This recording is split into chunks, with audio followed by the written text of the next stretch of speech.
All right, what's up, guys? So today we are having a checkup on your eyes, because as you saw with that video, sometimes just because you see something one way doesn't mean that's actually what the thing is. Who guessed a majority of those? Liars, all liars. We'll talk about lying later. I'm just kidding. So today we're going to do a checkup on our eyes because our eyes can be deceptive. Really, they're probably the most advanced part of our head besides our brain, really our whole body. They're really cool. There's lots of different things about them. So let's talk about some eye facts, hashtag eye facts. 1, eyes stay the same size from birth to death. Did you guys know that? You're born with the same eye size for your whole life. Number 2, 80% of what you learn is through your eyes. So a lot of memories that you have, you probably remember how things looked. Maybe not how they smelled or sounded. Sometimes you remember like that, but 80%. Number 3, our eyes close automatically to protect us from danger. You probably know that anytime you do this to your friend, right? They just close their eyes. So our eyelids are built in to automatically protect us. You don't have to think about doing it. You can think about doing it, but it just automatically happens. Number 4, you use 50% of your brain to focus on seeing.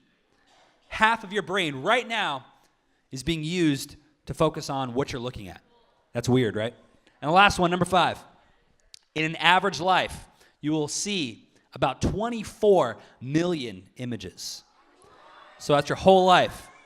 About 24 million things is what you're going to see. It's pretty amazing.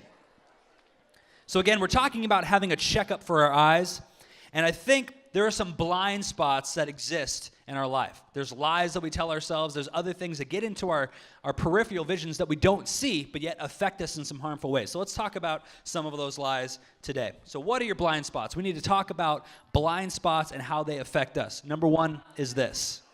There's the online you versus the real life you. You guys have probably experienced this.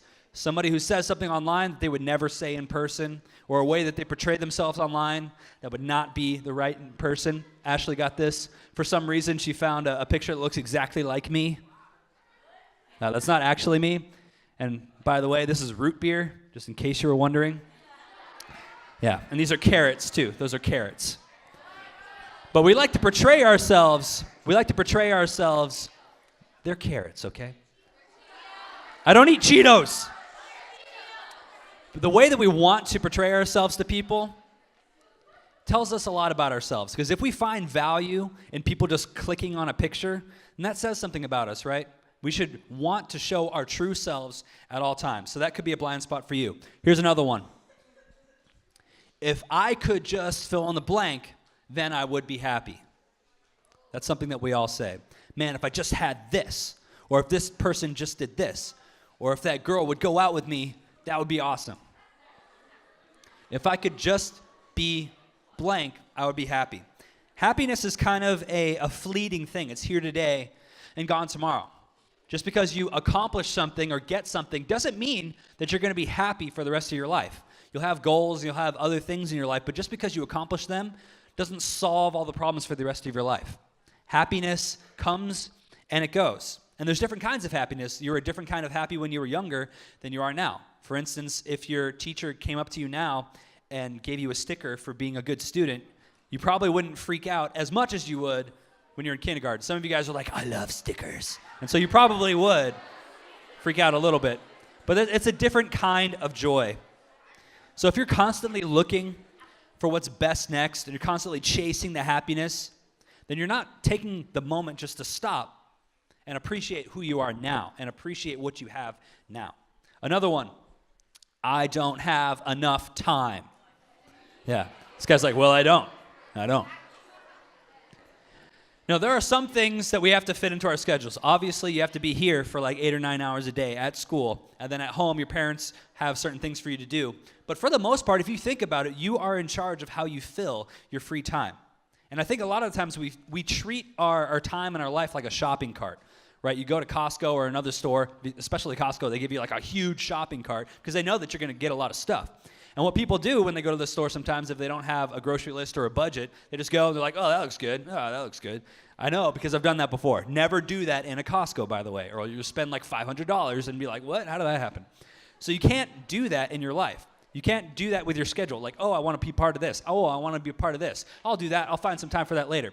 Really look at what your time is and budget your time just like you would budget for groceries. Here's another one. And you guys have probably said this today. Everything sucks. It does. Yeah, that's my impression of all of you.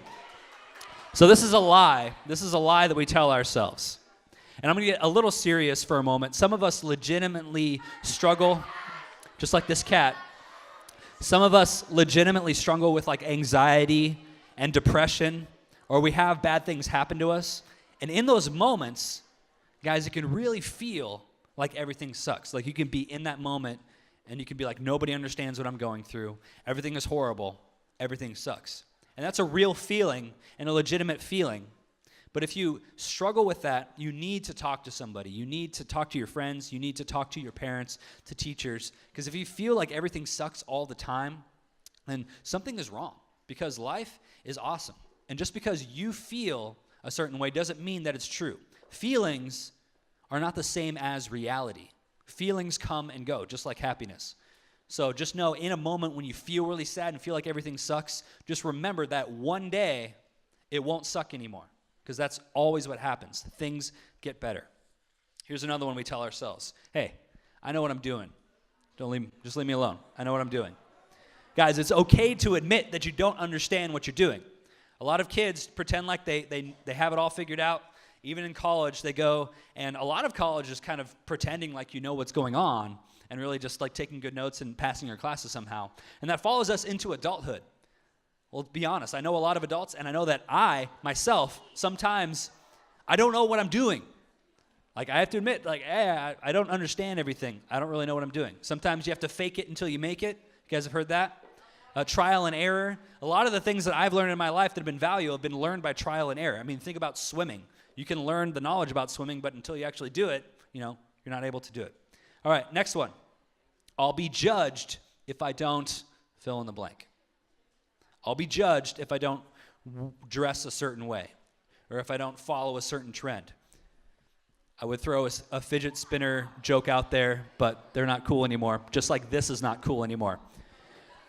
You guys weren't alive. You were not alive for this phenomenon, but I guarantee you, your parents could show you pictures of people in the mid to late 90s, and they would all look like this. These were all of my friends. These aren't actually my friends, but they all look like that. I can safely say I never got bleached tips, but for some reason, in the 90s, we thought this was cool.